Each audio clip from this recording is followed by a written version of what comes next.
Hi guys, welcome to legal edge after college. मैं हूं प्रियंका और आज आपकी प्रिपरेशन को बूस्ट करने के लिए एक कैटलिस्ट हम लेकर आए हैं। थोड़ा सा लैंग्वेज टफ हो गई है, सिंपल लैंग्वेज में बात करूं तो हमें पता है कि यूजीसी नेट का ये एग्जाम जो जून में होने वाला है, इस सभी की प्रिपरेशन आपकी चल रही है। ऐसे में अगर थोड़ा सा एक इम्पॉर्टेंट टॉपिक्स पता चल जाए या एक्सपेक्टेड टॉपिक्स पता चल जाए कि क्या आ सकता है, तो प्रिपरेशन करने का मन भी करता है और प्रिपरेशन थोड़ा सा स्पीड अप भी कर जाती है, राइट। सो आज वही इंपॉर्टेंट टॉपिक्स हम डिस्कस करने वाले हैं और साथ ही साथ उसकी स्ट्रैटेजी भी डिस्कस करेंगे। अब ये जो इंपॉर्टेंट टॉपिक्स है ना, वो सिर्फ ऐसे ही नहीं है, पीवाईक्यूज के बेस पे हमने आपके लिए भैया तैयार किए हैं, यानी कि कड़ी मेहनत लगी थी। कम से कम बहुत लंबे पीवाईक्यूज के बाद ये इंपॉर्टेंट टॉपिक्स की लिस्ट आई है, right. So without wasting your time, quickly start with the session now.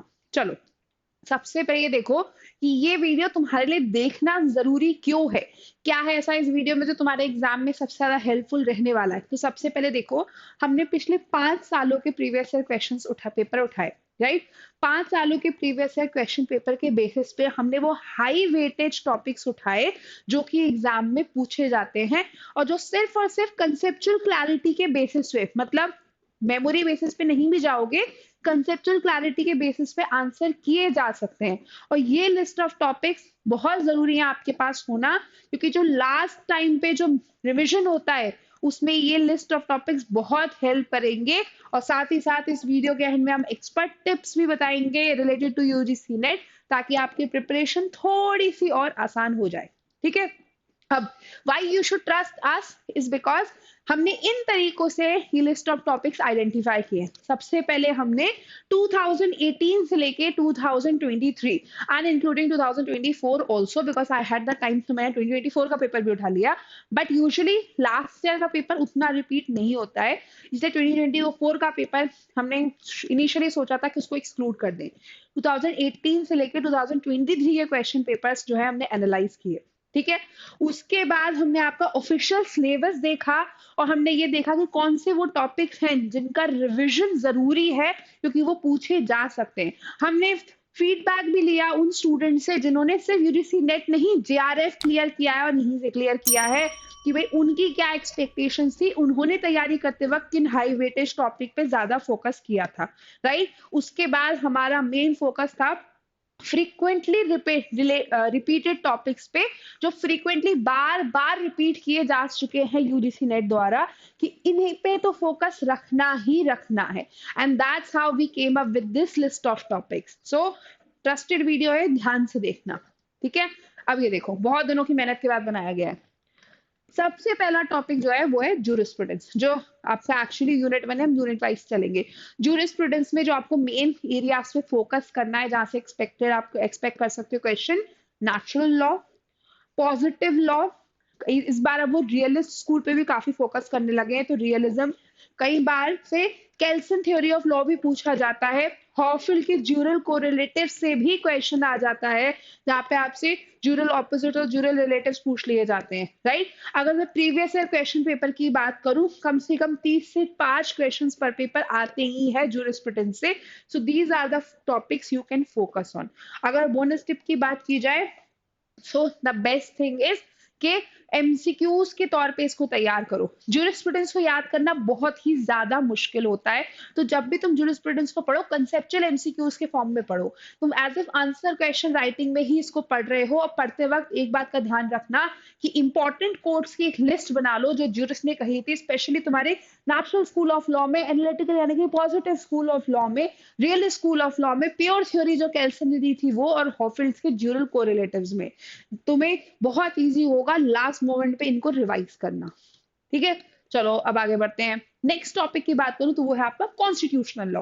Constitutional law की अगर बात की जाए, तो जो फोकस हाई वेटेज टॉपिक है वो आपके fundamental rights, directive principle of state policies, amendment and case laws. Case laws तो ऐसे हैं, बिल्कुल भी मत छोड़ना। कुछ की केसेस जैसे केशवानंद भारती, मानिका गांधी, आईआर कोलो, इनसे तो तुम्हारे पैसेज बेस्ड क्वेश्चंस भी आ सकते हैं। और अगर बोनस टिप जाननी हो कि इसे कैसे प्रिपेयर करना है, तो कोशिश करा करो इसको पॉलिटी के फॉर्म में पढ़ने की, राइट। और जो अभी पॉलिटी में जो बेसिक चल रहा है, मतलब जैसे अभी देखो, अभी रिसेंटली जो है ना, आपके प्रेसिडेंट मुर्मू ने सुप्रीम कोर्ट से 14 क्वेश्चंस पूछे हैं, है ना? तो ये कंटेम्प्रेरी केस है। इस कंटेम्प्रेरी केस से रिलेटेड कौन-कौन से आर्टिकल्स हैं, जैसे तुम्हारा रेफरेंस आर्टिकल हो गया आर्टिकल 143, तो ये ऑटोमैटिकली इंपॉर्टेंट हो जाएगा। तो जो अभी कंटेम्प्रेरी में केस चल रहा है ना, उससे रिलेटेड कॉन्स्टिट्यूशन का बेसिक ज़रूर लिंक करना, इस तरीके से तुम कॉन्स्टिट्यूशन की तैयारी यहाँ पर कर सकते हो, ठीक है? ये हो गया तुम्हारा दूसरा टॉपिक। तीसरे टॉपिक की बात की जाए तो एडमिनिस्ट्रेटिव लॉ। सो एडमिनिस्ट्रेटिव लॉ में delegated legislation, natural justice and judicial control से क्वेश्चन आते हैं। 2 से 3 क्वेश्चन आप इनसे एक्सपेक्ट कर सकते हो और केस लॉ स्पेस पे ज्यादा फोकस करो, जैसे कि एक रैपेक का, मानिका गांधी का या फिर रिक वर्सेस बॉल्डविन का, क्योंकि केस इसमें सीधा सीधा भी पूछा जा सकता है। इनका ईयर जरूर पढ़ लेना, कई बार क्रोनोलॉजिकली या मैच द फॉलोइंग लगाने के लिए भी दे देते हैं, राइट? चलो तीसरा टॉपिक है आपका लॉ ऑफ क्राइम्स, ठीक है? लॉ ऑफ क्राइम्स में बहुत सारे लोगों ने मुझसे कंफ्यूजन में पूछा है कि मैम भारतीय न्याय संहिता पढ़ें या फिर आईपीसी पढ़ें। तुम दोनों पढ़ो। क्यों? यहाँ पे देखो, भारतीय न्याय संहिता पढ़ो क्योंकि यहाँ पे तुम्हारे कंसेप्ट सेम ही हैं। कंसेप्ट सेम ही है, सेक्शन नंबर्स बीएनएस के याद करो। कंसेप्ट आर सेम अगर तुम आईपीसी पढ़ रहे हो या बीएनएस पढ़ रहे हो, राइट? सेक्शन नंबर्स पर तुम्हें पता होने चाहिए। फोकस तुम्हें किन टॉपिक्स पे रखना है? जनरल एक्सेप्शंस पे, ज्वाइंट लाइबिलिटी पे, अटेम्प्ट पे, और मेनली बीएनएस में कौन से नए चेंजेस लाए गए हैं उन पर। चेंजेस आपको पता होना चाहिए और ज्यादातर फोकस आपका इलस्ट्रेशन बेस्ड क्वेश्चन या केस बेस्ड क्वेश्चन पे होना चाहिए, जिसपे एमसीक्यू आ जाता है। केस बेस्ड क्वेश्चन पे कई बार वो आपको हाइपोथेटिकली एक सिचुएशन दे देंगे, कई बार इलस्ट्रेशन में थोड़ा बहुत चेंज करके as it is hypothetical situation दे देंगे और करेक्ट आंसर पूछ लेंगे। तो केस बेस्ड और इलस्ट्रेशन बेस्ड एमसीक्यू उनका फोकस होता है, ठीक है? कोशिश करो बेयर एक्ट से पढ़ने की इसे, क्योंकि स्टैट्यूटरी लैंग्वेज को जितना अच्छे से पढ़ोगे उतना ही लॉ ऑफ क्राइम्स पे पकड़ की जा सकती है, right? Next, law of torts, right? Law of torts से ज्यादा क्वेश्चन आप थोड़ा सा ट्रेंड देखोगे तो नहीं बन रहा है। तो यहाँ पे तुम्हारे स्ट्रिक्ट लाइबिलिटी, वाइकेरियस लाइबिलिटी या नेग्लिजेंस के topics are more than sufficient, जिससे क्वेश्चंस आ सकते हैं। बट लॉ ऑफ टॉर्ट्स में कंसेप्चुअल अंडरस्टैंडिंग से अब जो ज्यादा इंपॉर्टेंट हो गया वो हो गए केस। लॉ ऑफ टॉर्ट से केस बेस्ड क्वेश्चन ज्यादा आते हैं, जैसे Donoghue versus Stevenson, रिलेंस versus Fletcher. इनमें जो चीज मेन हेल्ड हुई थी या तो वो मैच द फॉलोइंग में पूछ लेंगे या क्रोनोलॉजिकल ऑर्डर में लगाने को दे देंगे। सो मेक श्योर कि तुम केसेस प्रिपेयर करो, केसेस में जो प्रिंसिपल दिया गया था उसको फैक्ट उसको अच्छे से पढ़ो, क्योंकि कई बार principle of fact based question torts में पूछ लिए जाते हैं, राइट? नेक्स्ट है आपका international law, my favourite, right? International law की बात की जाए तो इंटरनेशनल लॉ में इंपॉर्टेंट टॉपिक है सोर्सेज ऑफ इंटरनेशनल लॉ, यानी कि आर्टिकल 38 तुम्हारा कंठस्थ हो जाना चाहिए कि treaty, custom, general principle of law and last but not the least judicial decision, juristic work are sources of law. State recognition में types of state recognition, de jure, ठीक है, de facto, theory of state recognition ये तुम्हें पता होना चाहिए, ICJ के बारे में पता होना चाहिए, ट्रीटीज से कई बार क्वेश्चन आ जाता है तो वीसीएलटी से रिलेटेड चीजें पता होना चाहिए, यूनाइटेड नेशंस का पता होना चाहिए, मोस्ट इंपॉर्टेंटली जो भी कन्वेंशन है उनका ईयर पता होना चाहिए। यूजीसी नेट का फेवरेट है, UGC net love talking about years, right? और ज्यादातर फोकस इसमें की केसेस पे करना, क्योंकि केसेस यहाँ पे कई बार जो है मैच द फॉलोइंग में लगाने के लिए या फिर जो है क्रोनोलॉजिकल ऑर्डर में सेट करने आ जाते हैं, जैसे एसएस लोटस केस या फिर असाइलम केस। अगर पीआईएल में बोनस टिप की बात करूं तो यूएन चार्टर अच्छे से प्रिपेयर कर लो, कन्वेंशन अच्छे से प्रिपेयर कर लो, तुम्हारे एक दो दो क्वेश्चंस तो दो तीन क्वेश्चंस तो कहीं नहीं गए, राइट? नेक्स्ट अगर देखें, next is family law, again a very interesting focus areas, marriage, divorce, maintenance, dowry. इससे कई बार फ्रीक्वेंटली क्वेश्चंस आए हैं और अब जो चेंजिंग ट्रेंड हो रहा है उसमें फैमिली लॉ में एप्लीकेशन बेस्ड क्वेश्चन भी आने लगे हैं। तो अपने कंसेप्ट बहुत अच्छे से स्ट्रॉन्ग करो, क्योंकि एप्लीकेशन बेस्ड पूछने लगे हैं। कोशिश करना अगर supreme court cases, specially latest supreme court judgment पे फोकस करो, क्योंकि उससे क्वेश्चन आ जाता है। इसी साल सुप्रीम कोर्ट का स्त्री धन पे एक जजमेंट आया है, क्या है वो जजमेंट मुझे कमेंट सेक्शन में बताओ। सुप्रीम कोर्ट ने कहा था स्त्री धन जो है वो वुमेन का एक्सक्लूसिव राइट है, हस्बैंड या फिर लॉस का उस पर कोई राइट नहीं होता। आप डिस्ट्रेस के टाइम पे उस वुमेन के कंसेंट से वो स्त्री धन ले जरूर सकते हो, बट आपको टाइमली वापस करना पड़ेगा। You do not have exclusive right over the स्त्री धन। कौन सा था वो केस मुझे कमेंट सेक्शन में बताओ, इसी साल का है सुप्रीम कोर्ट का।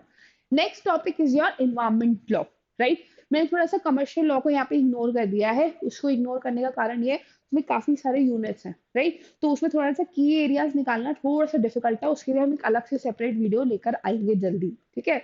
Next is your environment law. Environment law की बात करूँ तो पॉल्यूटर पे प्रिंसिपल हो गया, सस्टेनेबल डेवलपमेंट का कॉन्सेप्ट हो गया, एम्पावरमेंट वो एनवायरमेंट इम्पैक्ट असेसमेंट हो गया, एनजीटी हो गया तुम्हारा नेशनल ग्रीन ट्रिब्यूनल, उसका एक्ट हो गया, इंपॉर्टेंट कन्वेंशंस हो गए, वो काफी ज्यादा इंपॉर्टेंट है, राइट। इनफैक्ट इसमें जो ह्यूमन राइट्स का टॉपिक भी है ना, उसमें भी कॉन्स्टिट्यूशन से रिलेटेड कहाँ ह्यूमन राइट्स इंप्लीमेंट किया गया था, उसके अलावा जो आपका 1993 का एक्ट है उससे रिलेटेड, या फिर जो बिल ऑफ राइट्स है, तीनों ही आपके यूडीएचआर, आईसीसीपीआर, आईसीईएससीआर, उनका ईयर वो इंपॉर्टेंट है। Magna carta of human rights किसको माना जाता है, राइट। मैग्ना कार्टा कब आया था वो इंपॉर्टेंट है। केसेस एनवायरमेंट लॉ में बहुत इंपॉर्टेंट है, वेल और सिटीजन फोरम, एमसी मेहता के केसेस की सीरीज, इनको तो ईयर वाइज करना, यूजीसी लव दैट, तुम्हें क्रोनोलॉजिकल ऑर्डर में लगाने को दे देंगे। अगर इन्वायरमेंट लॉ और ह्यूमन राइट्स दोनों अच्छे से प्रिपेयर कर लेना तो उसको कॉन्स्टिट्यूशन से रिलेट करके पढ़ो। जैसे जैसे ट्रेंड चेंज हो रहा है ना, इसे कॉन्स्टिट्यूशन से रिलेट करके काफी क्वेश्चंस पूछे जाते हैं, स्पेशली आर्टिकल 21 से। So that is one of the best way to study environment law. अब देखो, कमर्शियल लॉ में कॉन्ट्रैक्ट लॉ की बात की जाए तो you to focus on offer, acceptance, consideration, quasi contract and specially their section and illustration. Illustration से भी कई बार क्वेश्चन आ जाता है, सेक्शन बेस्ड सीधा सीधा क्वेश्चन आ जाता है, मैच द फॉलोइंग लगाने को कह देते हैं, ठीक है, या फिर क्रोनोलॉजिकल ऑर्डर में लगाने को कह देते हैं। अगर प्रीवियस ईयर क्वेश्चन पेपर्स का ट्रेंड देखो तो दो तीन कंसेप्चुअल क्वेश्चंस आते ही आते हैं। सो practice as many illustration as you can, practice as many tricky options as you can, क्योंकि law of contract is actually very easy. तो इसमें ट्रिकी, तो थोड़ा सा उसको ट्रिकी कर देते हैं, कंसेप्ट तो वही है, कंसेप्चुअल अंडरस्टैंडिंग एकदम वही है, कोई चेंज नहीं हुई है, राइट। तो इसको एक्चुअली प्रिपेयर करना इज वेरी इजी। चलो आगे देखें, आईपीआर एंड साइबर लॉ। अच्छा, एक बार कंपनी लॉ की भी मैं बात कर देती हूँ। अगर तुम कंपनी लॉ प्रिपेयर करना चाहते हो तो थोड़ा सा उसके डॉक्ट्रिन्स को देख सकते हो, भले ही वो सिलेबस में नहीं दी गई है, पर डॉक्ट्रिन्स आर इम्पोर्टेंट। क्योंकि देखा जाए तो जैसे ऐसे देखो, सिलेबस में क्या दिया हुआ है, सिलेबस में तुम्हारा दिया हुआ है इनकॉर्पोरेशन, प्रोस्पेक्टस, ठीक है, डायरेक्टर्स, मीटिंग्स, और तुम्हारा shares and debentures, corporate social responsibility. Corporate social responsibility एक ही सेक्शन है, 135, आराम से उसको पढ़ लेना। शेयर एंड डिबेंचर से कंपैरेटिवली क्वेश्चंस कम आते हैं, उसको स्किप कर सकते हो एक बार, ठीक है। नाउ अब कुछ चीजें ऐसी भी है जो सिलेबस में नहीं दी है पर आ जाती है, जैसे कि types of company, types of company से क्वेश्चन आ जाता है। डॉक्ट्रिन जो इंपॉर्टेंट है, lifting of corporate wheel, indoor management, constructive notice, ultra vires, उससे कई बार क्वेश्चन आ जाता है। अब यूजीसी ने वहां उसको लिखा नहीं है, लेकिन ये पार्ट हो जाता है, ठीक है। डायरेक्टर से रिलेटेड पता है क्या है, अपॉइंटमेंट तुम देख सकते हो, टाइप ऑफ डायरेक्टर जरूर देख लेना, रिक्वायरमेंट क्या होती है कि मिनिमम कितना, मैक्सिमम कितना, लिस्टेड कंपनीज में आपके वुमेन डायरेक्टर होना चाहिए या नहीं, इंडिपेंडेंट डायरेक्टर की रिक्वायरमेंट क्या होती है वो उसको देख लेना, ठीक है। उसके अलावा मीटिंग्स में जाओगे तो कोरम पता होना चाहिए, नोटिस पता होना चाहिए, और मीटिंग्स को लेकर जो आप तुम्हारी मिनिमम रिक्वायरमेंट है ना, वो पता होना चाहिए। कितने कितने टाइप्स की मीटिंग्स होती हैं वो अच्छे से पढ़ लेना, टाइप्स ऑफ प्रोस्पेक्टस अच्छे से पढ़ लेना, इसी में से कंपनी लॉ में क्वेश्चन आता है, ठीक है। आईपीआर एंड साइबर लॉ की बात की जाए तो तुम्हारा मेन फोकस होना चाहिए copyright, trademark, patent and IT act के ऊपर। ज्यादातर यहाँ से क्वेश्चन आते हैं, और ये क्वेश्चन ज्यादा तो फैक्चुअल बेस्ड होते हैं, यानी कंसेप्चुअल बेस्ड होते हैं, या फिर मैच द फॉलोइंग होते हैं। कई बार ना सेक्शंस इनको बहुत पसंद है, इसमें आईपीआर में कई बार कॉपीराइट के एक्ट में सेक्शन मैच करने को बोल देंगे, क्रोनोलॉजिकल ऑर्डर में बोल देंगे कौन सा एक्ट पहले आया, तो उनकी ईयर अच्छे से याद रख लेना। ये आईपीआर में इनका दी मोस्ट फेवरेट होता है, बट सिलेबस कम है, जेन्युइनली सिलेबस कम है, तो ये बहुत ही हाई स्कोरिंग सब्जेक्ट है। अगर इसको अच्छे से रिवाइज किया गया तो इसको बिल्कुल भी मत छोड़ना, राइट। चलो, अब अगर एक्सपर्ट टिप्स की बात की जाए, अगर तुम सिर्फ यूजीसी नेट नहीं जेआरएफ टारगेट कर रहे हो, और तुम्हारा टारगेट अगर 99 प्लस परसेंटाइल का है, तो all you have to do is follow these 4 steps, nothing else. All you have to do is make sure कि आप प्रीवियस ईयर क्वेश्चन पेपर अच्छे से रिवाइज कर लो, स्पेशली लास्ट 5 ईयर्स के, 2018 टू 2023। 24 भी रिवाइज करना, बट शुरू यहाँ से करना, क्योंकि जस्ट प्रीवियस हुए पेपर्स में चांसेस कम है कि क्वेश्चन रिपीट हो, बट 2018 टू 2023 बहुत इंपॉर्टेंट है। जब तुम नोट्स बना रहे हो ना, तो शॉर्ट नोट्स अपने लिए जरूर बनाना, वन लाइनर्स इसको जब भी हम कई बार कहते हैं, क्योंकि जब रिवीजन करने जाओगे तो ये वन लाइनर सबसे ज्यादा इंपॉर्टेंट हो जाते हैं। क्विक रिवीजन होता है, याद भी रहता है, जितना हो सके उतना मॉक प्रैक्टिस करो, मॉक्स को प्रैक्टिस करो करो करो। जो तुम्हारी फेमिलियरिटी तो डेवलप होगी ही, मॉक एनालाइज करके तुम्हें समझ आएगा कौन सा ऐसा एरिया है जो तुम्हारी स्ट्रेंथ है और कौन सा ऐसा एरिया है जहाँ तुम्हें फर्दर और ज्यादा काम करने की जरूरत है। Last but not the least, जिस तरीके से यूजीसी नेट का पैटर्न चेंज हो रहा है, हम देख रहे हैं सब्जेक्ट्स को आपस में इंटरलिंक करके काफी सारे क्वेश्चंस पूछे जाते हैं। जैसे एनवायरमेंट को ह्यूमन राइट से, एनवायरमेंट को क्या कहते हैं कॉन्स्टिट्यूशन से, ह्यूमन राइट्स को कॉन्स्टिट्यूशन से। तो ये जो इंटरलिंक्ड क्वेश्चंस आते हैं ना, ये अच्छे से आराम से आंसर हो जाते हैं, मेमोरी बेस्ड नहीं होते, कंसेप्चुअल बेस्ड होते हैं। तो जितना हो सके सब्जेक्ट्स को आपस में लिंक करके भी पढ़ो, तुम्हारे लिए अटेम्प्ट करना बहुत ईजी हो जाएगा। अब अगर तुम्हें ये लग रहा है कि तुम्हें हेल्प, मदद या सपोर्ट की जरूरत है, या तुम्हें ये लग रहा है कि इस बार का तो नहीं, परंतु तुम्हें जो है इस बार का तो अटेम्प्ट तुम्हें नहीं देना है, परंतु तुम्हें जो है नेक्स्ट अटेम्प्ट देने की जरूरत है, विच इज योर व्हाट, एक सेकेंड, दिसंबर अटेम्प्ट। अगर तुम दिसंबर अटेम्प्ट टारगेट कर रहे हो और लग रहा है कि सिलेबस बहुत ज्यादा है, पेपर 2 का ही नहीं दोस्तों, पेपर 1 का सिलेबस बहुत ज्यादा है, तो बिल्कुल परेशान मत हो, बिल्कुल मत घबराओ। तुम्हारी सारी प्रॉब्लम्स का एक ही सोल्यूशन है, वो है टॉप रैंकर्स।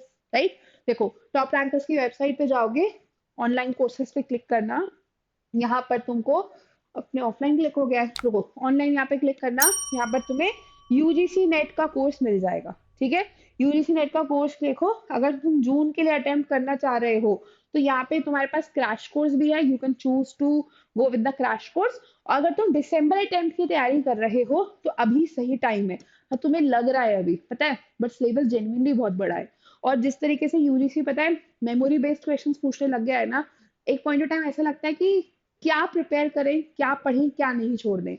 ऐसे में मैं अपनी पर्सनल तुमको बताती हूँ, जब मैं यूजीसी नेट के लिए प्रिपेयर कर रही थी तो मेरे लिए रिसोर्स कलेक्ट करना बहुत मुश्किल हो गया था। पेपर 1 में सिर्फ केवीएस मदान था, पेपर 2 में कन्वेंशन थे, ईयर्स थे, बुक्स के नाम थे, तो बहुत सारा टाइम सिर्फ रिसोर्स कलेक्ट करने में लग गया। अब रिसोर्स तो कलेक्ट कर लिए, सिर्फ प्रिपरेशन के लिए और रिविजन के लिए टाइम कम बचा। जैसे तैसे प्रिपरेशन भी कर ली, राइट। कुछ सब्जेक्ट्स ऐसे थे एक दो कि चलो छोड़ भी दिए कि कम क्वेश्चन आते हैं, ठीक है। फिर रिविजन करने में टाइम लगा, प्रैक्टिस के लिए टाइम ही नहीं बचा, प्रैक्टिस के लिए एकदम टाइम नहीं बचा। तो ये गलती तुम ना करो, इसके लिए जरूरी है कि तुम्हारे पास एक गाइड और एक सपोर्ट जरूरी हो। तो क्या होगा यहाँ पे, पहला तो तुम्हारा स्टडी मटेरियल जो ऑलरेडी डिजाइन करके दिया जाएगा, ताकि तुम्हारा टाइम जो है रिसोर्स कलेक्शन में तो बिल्कुल वेस्ट नहीं हो, राइट। दूसरा, कहीं भी अटक रहे हो, कुछ भी दिक्कत आ रही है, तुम्हारे पास लाइव लेक्चर्स हैं, सारे टॉपिक्स की फंडामेंटल कंसेप्चुअल क्लैरिटी मिलेगी। तुम्हें उसके बाद डाउट निकलता है तो अपने वहीं के वहीं लेक्चर में पूछ लो। तुम अगर, जैसे मैं जब प्रिपेयर कर रही थी तो मैं मास्टर्स के साथ प्रिपेयर कर रही थी, तो कॉलेज के डेजर्टेशन के साथ टाइम नहीं मिलता था। तो तुम्हारे लिए यहाँ पर रिकॉर्डेड लेक्चर्स का भी ऑप्शन है, रिकॉर्डेड लेक्चर्स देख लो। डाउट रहते हैं तुम्हारे डीसीएस ग्रुप से, वहां सॉल्व कर लो।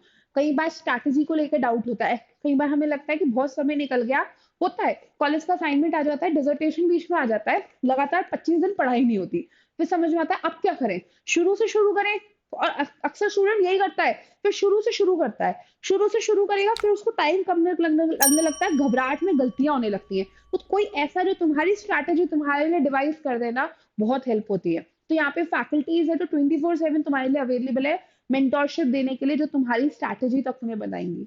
Live session, recorded session, study material, mentorship, DCS, और मोस्ट इंपॉर्टेंटली जो मैंने फेस करा था कि मेरे पास प्रैक्टिस करने के लिए पीवाईक्यूज के अलावा कुछ नहीं था, यहाँ पे वेल डिजाइंड मॉक्स हैं, just to make sure that you have enough practice in that subject. और क्या चाहिए, है ना, चाहिए ना, बिल्कुल चाहिए। देखो, अब अगर ये चाहिए कि तुम अगर यूजीसी नेट के कोर्स में इनरोल करते हो, and if you use this code which is LEACYT, तुम सीधा सीधा कोर्स पे 10% डिस्काउंट जो है अवेल कर सकते हो। बिल्कुल, कोर्स तो है ही है, साथ ही साथ डिस्काउंट भी है। तो किस बात की देर कर रहे हो, आओ ज्वाइन करो course and start your preparation now.